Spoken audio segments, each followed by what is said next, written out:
Olá, nobres amigos, eu sou o príncipe Lucas Possalski II, Lucas Docas, o príncipe exilado. E neste vídeo aqui, que novamente vocês não estão vendo meu rosto, pois é, né? Na verdade, provavelmente esse vídeo vai ter saído bem depois de eu começar a gravar vídeos com imagem, com filmagem mesmo. Mas, por força maior, eu estou gravando num período ainda antes de poder ter a estrutura de gravação. Falarei para vocês sobre o comentário do nosso nobre amigo, que eu esqueci o nome, vou citar na descrição, sobre como seria, mais um da série Como Seria, se o Império Franco, o Império Carolíngio, não tivesse ruído no feudalismo. Essa foi uma pergunta de reflexão boa dele. Infelizmente eu não lembro o nome, tenho uma incrível dificuldade. Ele perguntou isso hoje, pra falar a verdade. Só que eu fiz o favor de esquecer de anotar o nome, e como eu gravo agora somente com modo avião no celular, quando eu não estou usando câmera, eu não tenho como consultar, porque senão lá vem os barulhos, chiados, mensagens e todo o resto que não vai permitir que... Embora tenha dias que no feudo não tem internet, né, em função da chuva. Nesses dias mesmo tá bastante sem internet mesmo. Mas não dá pra confiar, né? Vai que numa oscilação vem um monte de mensagem e estraga o vídeo. Enfim, como seria... para nossa série Como Seria, se o Império Franco não tivesse ruído no feudalismo. Por que eu falo não tivesse ruído no feudalismo? Porque o Império Franco, ao contrário dos outros grandes impérios do mundo, ele não deixou de existir por causa de um grande colapso civilizacional. Ele apenas se descentralizou com o feudalismo e por isso deixou de existir. Então ele é uma grande exceção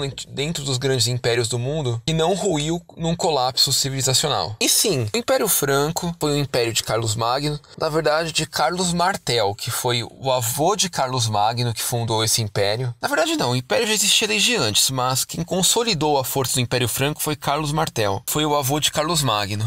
Teve o Pepino lá no meio termo, depois teve o Carlos Magno que consolidou ele como um império cristão. Mas por que Carlos Martel e não Carlos Magno em si como referência de fundador dessa grande força hegemônica do mundo, que embora tenha durado pouco, como uma grande força hegemônica, ele foi o fundador e não Carlos Magno, que é tido como grande imperador em si? Porque foi Carlos Martel que triunfou sobre os mouros da Península Ibérica, impedindo uma expansão islâmica sobre a Europa cristã. Foi ele que lá nos Pirineus impediu o avanço mouro. Por isso, sempre quando eu me refiro ao Império Franco, costumo dizer que seu grande criador é Carlos Martel e não Carlos Magno. Apesar de que Carlos Martel nem foi imperador por si só, ele foi apenas o regente do império. Na época era até outra dinastia. Com a vitória dele acabou caindo e seu filho Pepino foi nomeado ao trono, e não ele próprio. Mas de qualquer forma, Júlio César também não foi chamado de imperador oficialmente, mas todos sabemos que ele foi o primeiro imperador romano também. Então tem suas similaridades. Mas enfim, a grande importância dele e do Império Franco foi a proteção do cristianismo na Europa, o cristianismo ocidental. Porque sem o Império Franco, provavelmente a Europa seria engolida ou pelo islamismo, ou pelo paganismo mesmo. Ou em parte pelo islamismo e em parte pelo paganismo. Mas enfim, ele mudou o rumo da história da Europa ao permitir uma forte ascensão do cristianismo ocidental. Então esse foi o grande reconhecimento do Império Franco, do que ele fez. Como eu falei, ele durou poucas gerações, porque 2 gerações depois de Carlos Magno, o Império Franco já não era mais centralizado, já era feudal. Então é mais ou menos isso, né? E não há motivos para crer que eles viriam a ser. Então, mesmo que o Império Franco tivesse continuado a existir, nada levaria a crer que eles expandiriam seus territórios para o Novo Mundo. Pelo contrário, é capaz que os nórdicos tivessem feito isso e tivessem colonizado muito melhor o Novo Mundo em função de, por algum motivo, eles conseguissem defender a estabilidade no continente europeu.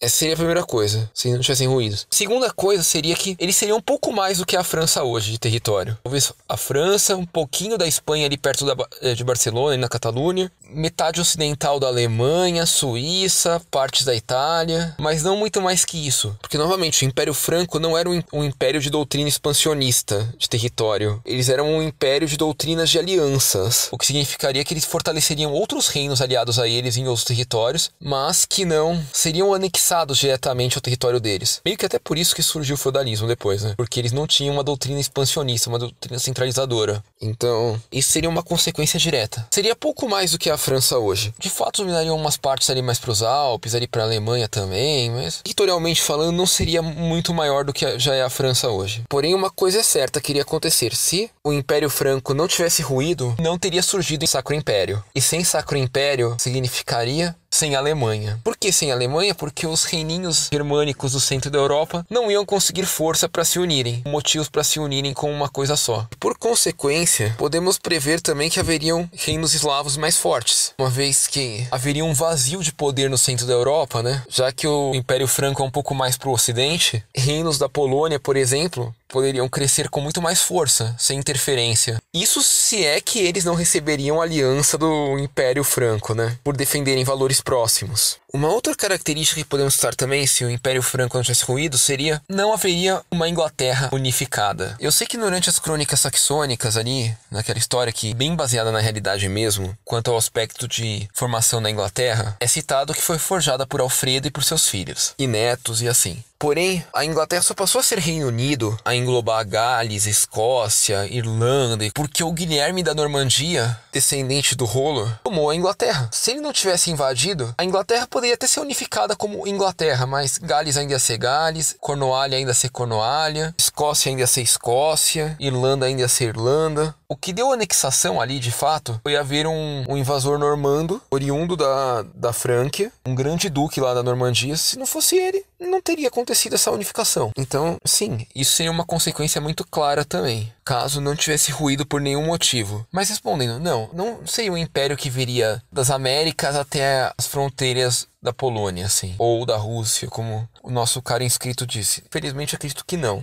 em função de todas essas características que eu falei aqui. Agora, se tem uma opinião diferente, por favor, compartilhe com a gente. Enfim, nobres amigos, acho que por esse vídeo é isso. Espero que tenham gostado, espero que tenham gostando das coisas que estão acontecendo aqui no canal. Pode estar num ritmo mais lento do que, imagino, pelo menos é mais lento do que eu desejava, né? Mas enfim, espero que esteja agradando e que as coisas estejam dando certo. Obrigado e até a próxima.